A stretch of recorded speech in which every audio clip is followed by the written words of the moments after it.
তোমাদেরকে আরো একবার স্বাগত জানাচ্ছি আমার ইউটিউব চ্যানেলে। ওয়েস্ট বেঙ্গল বিএসসি এর অ্যাসিস্ট্যান্ট ইঞ্জিনিয়ার রিক্রুটমেন্টের নোটিফিকেশন অলরেডি বেরিয়ে গেছে। যারা বি এবং বিটেক পাস করেছো তাদের জন্য এটা একটা সুবর্ণ সুযোগ। আর এই নোটিফিকেশনটা বেরোনোর পর থেকেই আমার হোয়াটসঅ্যাপে, মেসেঞ্জারে এবং ফোন করে আমাকে বারবার করে সবাই যে প্রশ্নটা করছে সেটা হচ্ছে যে কিভাবে পড়বো, কিভাবে শুরু করবো। এর মধ্যে অনেকে ফ্রেশার্স রয়েছে, অনেকে রয়েছে যারা অন্য চাকরিতে রয়েছে, আবার অনেকে রয়েছে যারা বারবার প্রিপারেশন নিচ্ছে। কিন্তু এই প্রশ্নটা সবার কমন যে কিভাবে পড়বো, কি বই পড়বো, কোন সাবজেক্ট গুলোকে বেশি এমফাসাইজ দিয়ে পড়বো, এই সমস্ত কিছু নিয়ে আমি ভাবলাম আজকে ভিডিওটা করি যাতে তোমাদের সবার উপকারে লাগে।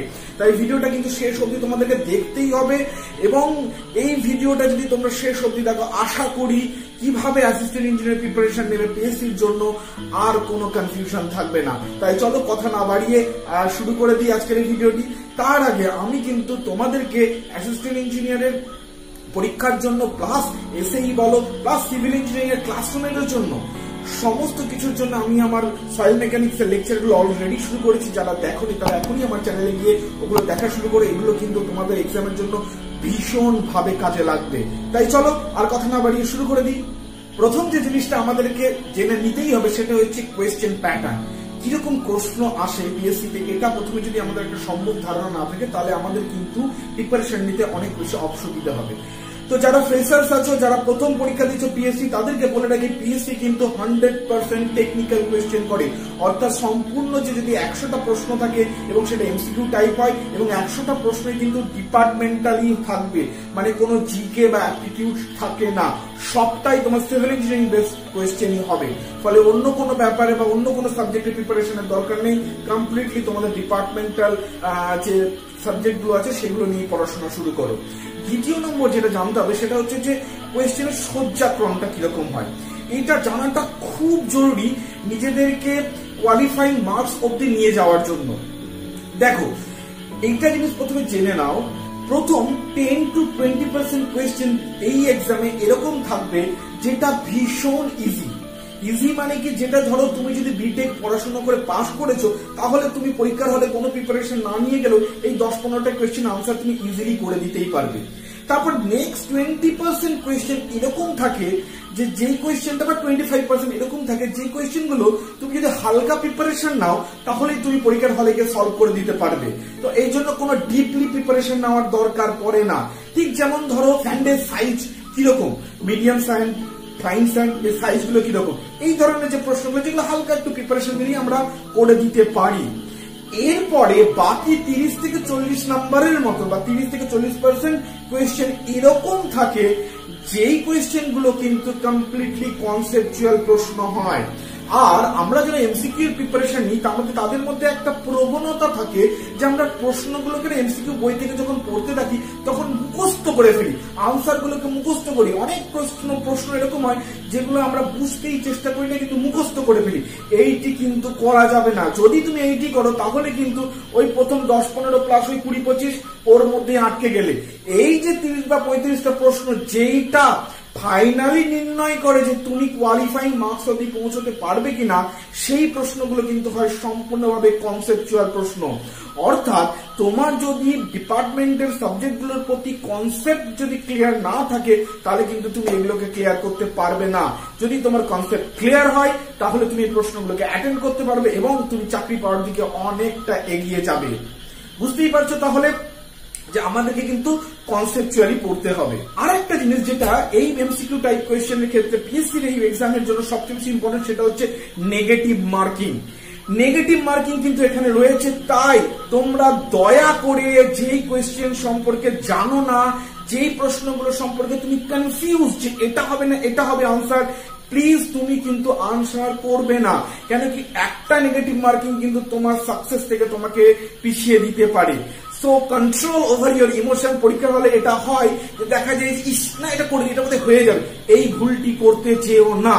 হ্যাঁ, এক্ষেত্রে আমি বলে রাখি, ধরো এরকম হলো যে তুমি 35টা বা 40টাই মাত্র কোয়েশ্চেন করতে পেরেছো, তার বেশি করতে পারছো না, মনে হচ্ছে যে এই পরিমাণ প্রশ্ন করলে তুমি কাট অফই ক্লিয়ার করতে পারবে না। তখন তুমি 3-4টে বা 5টা প্রশ্ন যেগুলো তুমি খুব শিওর যেটা হওয়ার সম্ভাবনা খুব বেশি সেগুলোকে অ্যাটেন্ড করতে পারো, বাট মোর দ্যান 5 প্লিজ করো না। আমি প্রথম সাজেস্ট করবো যে করবেই না।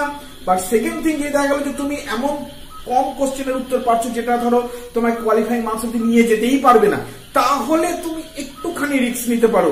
আদারওয়াইজ যদি তোমার পরীক্ষার প্রশ্ন বা তোমার পরীক্ষার প্রশ্নের উত্তর যদি এরকম হয় যে তোমাকে প্রায় কোয়ালিফাইং মার্কস ওভারকাম করে নিয়ে যাচ্ছে, তাহলে প্লিজ করতে যেও না।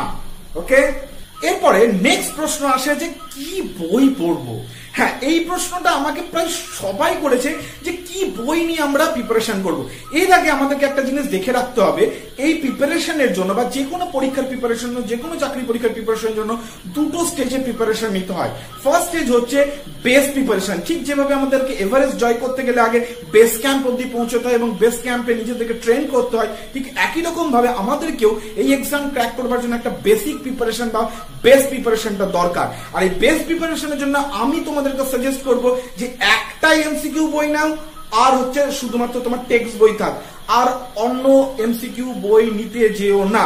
এক্ষেত্রে আমি একটা বইয়ের নাম তোমাদেরকে সাজেস্ট করছি, সেটা হচ্ছে গুপ্তা গুপ্তা বইয়ে যে কোয়েশ্চেন গুলো আছে তার স্ট্যান্ডার্ডটা কিন্তু অ্যাসিস্ট্যান্ট ইঞ্জিনিয়ার লেভেলের সাথে দারুণ ভাবে যায়। এবং আমি এবং আমার বন্ধুরা যখন প্রিপারেশন নিয়েছিলাম এই বইটাকে কিন্তু আমরা ভীষণ ভাবে ফলো করেছিলাম। তাই এটা একটা সাজেশন, এর মানে এই নয় যে শুধুমাত্র গুপ্তা পড়লে হবে। তুমি যে কোনো একটা স্ট্যান্ডার্ড এমসিকিউ বই নিতে পারো, বাট বেস প্রিপারেশনের জন্য তুমি একটা এমসিকিউ বই নাও, বেশি বই নিতে যেও না। এরপরে যখন তোমার বেস প্রিপারেশনটা হয়ে যাবে তখন তুমি অন্যান্য মডেল কোয়েশ্চেন নাও, তারপর অন্যান্য এমসিকিউ বই নাও, তারপর সেটা তোমার পড়াশোনাকে ওপর দিকে নিয়ে যাও। কিন্তু বেস প্রিপারেশনের জন্য একটাই বই এবং হচ্ছে টেক্সট বুক। ওকে, পরের প্রশ্ন হচ্ছে কিভাবে পড়বো। হ্যাঁ, এই স্ট্র্যাটেজিটা করাটা কিন্তু খুব দরকার। কেন কি আমরা জানি যে শুধু হার্ড ওয়ার্ক দিয়ে এখন কিছু হয় না, চাই স্মার্ট ওয়ার্ক। আর স্মার্ট ওয়ার্ক মানে হচ্ছে হার্ড ওয়ার্ক প্লাস একটা দারুণ স্ট্র্যাটেজি। এক্ষেত্রে আমি তোমাদেরকে একটা স্ট্র্যাটেজি সাজেস্ট করছি। কিরকম স্ট্র্যাটেজি? তোমরা প্রত্যেকটা সাবজেক্টের জন্য একটা আলটিমেটাম দাও। ব্যাপারটা কিরকম? ঠিক যেভাবে ইঞ্জিনিয়ারদের সেমিস্টার না আসলে পড়াশোনা হয় না, ঠিক একই রকম ভাবে তুমি যদি নিজেকে আলটিমেটাম না দাও তাহলে কিন্তু তুমি প্রিপারেশনের প্রতি সিরিয়াস হবে না। সেই জন্য প্রত্যেকটা সাবজেক্টে কিন্তু একটা আলটিমেটাম দিতে হবে। ধরে নাও তোমার 10টা সাবজেক্ট, এবার প্রত্যেকটা সাবজেক্টের পরে প্রতি কিছু কিছু দিন দাও। আর যদি এবার এই দিনটা কতদিন দেবে সেটা কিন্তু তোমার প্রিপারেশনের উপর ডিপেন্ড করবে। ধরো তোমার সয়েলের মোটামুটি প্রিপারেশন আছে, তাহলে সয়েলে 3 দিন দিলে। ধরো তোমার স্ট্রাকচারের প্রিপারেশন খুব কম, ওখানে তুমি 7 দিন বা 10 দিন দিলে। এইভাবে তুমি নিজে নিজে ঠিক করে নাও, but give a ultimatum to every subject study. Okay, একটা আলটিমেটাম দিয়ে দিলাম। ধরে নিলাম আমি ধরে নিলাম যে 5 দিন করে ধরো তুমি 10টা সাবজেক্টে দিলে, তাহলে তোমার হয়ে গেল 50 দিন। তাহলে 50 দিনের মধ্যে কিন্তু একটা বেস প্রিপারেশন হয়ে যাবে। এটা কিন্তু বেস প্রিপারেশনের কথা বলছি, বুঝতে পেরেছো? আলটিমেট প্রিপারেশন নয়। আচ্ছা, এক্ষেত্রে এই 5 দিনের মধ্যে কিভাবে করবে সেটা 5 দিনটা করে 7 দিন হতে পারে, কারো 10 দিন হতে পারে। এটা কিভাবে করবে? প্রথমেই আমি সবাইকে বলছি এইটা প্লিজ ফলো করো। কেন বলছি সেটার কারণটা আমি পরে বলছি। প্রথমেই যেই ধরো আজকে সয়েল মেকানিক্স শুরু করবে, নেক্সট 5 দিন প্রথমে সয়েল মেকানিক্স এর গুপ্তা বইটা নিলে, বা যে কোনো তোমার বই যেটা পড়ছো ফলো করছো সেটা নিলে। এবার সেই গুপ্তা ধরো প্রথম 50, 60, 70টা কোয়েশ্চেন জাস্ট তুমি একটু পাতা উল্টে দেখো। কোয়েশ্চেন গুলোকে সলভ করতে যেও না, প্লিজ মাইন্ড ইট। কোয়েশ্চেনকে সলভ করতে যাবে না, শুধু পাতা উল্টে দেখো যে কোন কোন জায়গা থেকে প্রশ্ন আসছে, কোন কোন চ্যাপ্টার গুলো থেকে প্রশ্ন আসছে, বা কোন কোন জায়গাগুলোকে ছুঁয়ে যাচ্ছে প্রশ্নের। এই সেন্সটা জাস্ট আনার জন্য তুমি প্রথম আধ ঘন্টা বা 1 ঘন্টা জাস্ট 50, 60টা কোয়েশ্চেন দেখো। এইবার বইটাকে বন্ধ করে, এমসিকিউ বইটাকে বন্ধ করে দূরে সরিয়ে রেখে দাও। এখন কিন্তু আর এমসিকিউ বইটা তুমি নেবে না। এবার তুমি থরলি টেক্সট বুক পড়া শুরু করো। তোমার একটা আইডিয়া হয়ে গেছে কোয়েশ্চেন থেকে যে কি ধরনের কোয়েশ্চেন আসতে পারে, কোথা থেকে কোয়েশ্চেন আসতে পারে। এবার তুমি টেক্সট বই পড়ো, টেক্সট বইটাকে খুব ভালো করে পড়ো, ওই জায়গাগুলোকে ভালো করে পড়ো, এবং তার সাথে সাথে একটা নোট খাতা বানিয়ে নাও। কেন কি যেই ধরো ফর্মুলা গুলো আছে বা যে ভাইটাল ধরো ডেটা গুলো মনে রাখতে হবে, সেই ডেটা গুলোকে তুলে রাখো খাতার মধ্যে অযথা কালার পেন্সিল দিয়ে সেই দারুণ করে সেই ক্লাসরুমের নোট বানাতে যাবে না। মাথায় রেখে এখানে খাতাটা শুধুমাত্র লেখা, যে তুমি এক ঝটকায় দেখে দেখে সেই সব ফর্মুলা গুলো মনে পড়ে যায়, পুরো প্রিপারেশনটা যেটা মনে পড়ে যায়, এরকম করে একটা খাতা বানাও। হয়ে গেল। এবার 4-5 দিন তোমার ধরে পড়া হয়ে গেল, পুরো সাবজেক্টের সম্পর্কে বেশ ক্লিয়ার হয়ে গেল। তারপরে যেই দিন কমপ্লিট হবে তারপরে তুমি আবার এমসিকিউ বইটাকে খোলো এবং তুমি সেই বইটাকে পড়া স্টার্ট করো, মানে এমসিকিউ গুলোকে সলভ করা শুরু করো। এবার দেখবে তুমি 40% কোয়েশ্চেন এমনি পেরে যাচ্ছ, কারণ কি তোমার অলরেডি পড়া হয়ে গেছে। ওকে, এবার বাকি যে 60% কোয়েশ্চেন পারছো না বা আটকাচ্ছে, তখন তুমি আবার বই খুলে সেই জায়গাগুলোকে দেখে নাও।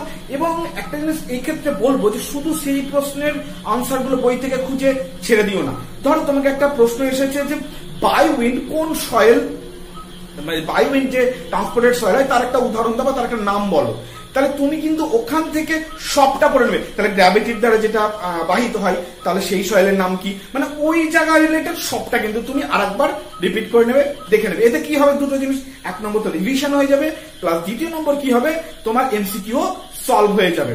হয়ে গেল। এইবার তুমি পরের যে 5 দিন শেষ হয়ে গেল, 6 ডে থেকে আবার একটা নতুন সাবজেক্ট শুরু করো, ঠিক একই প্রসিডিওরে এগোবে। এক্ষেত্রে একটা জিনিস করবে কি, প্রতিদিন এই সেকেন্ড সাবজেক্ট যখন প্রিপারেশন নেবে, প্রতিদিন এই সেকেন্ড সাবজেক্ট পড়ার সাথে সাথে দিনে 1 ঘন্টা করে টাইম রাখো। যখন কি করবে না, এই যে আগের যে সাবজেক্টটা তুমি পড়া হয়ে গেল সেখান থেকে বাকি এমসিকিউ গুলো সলভ করবে।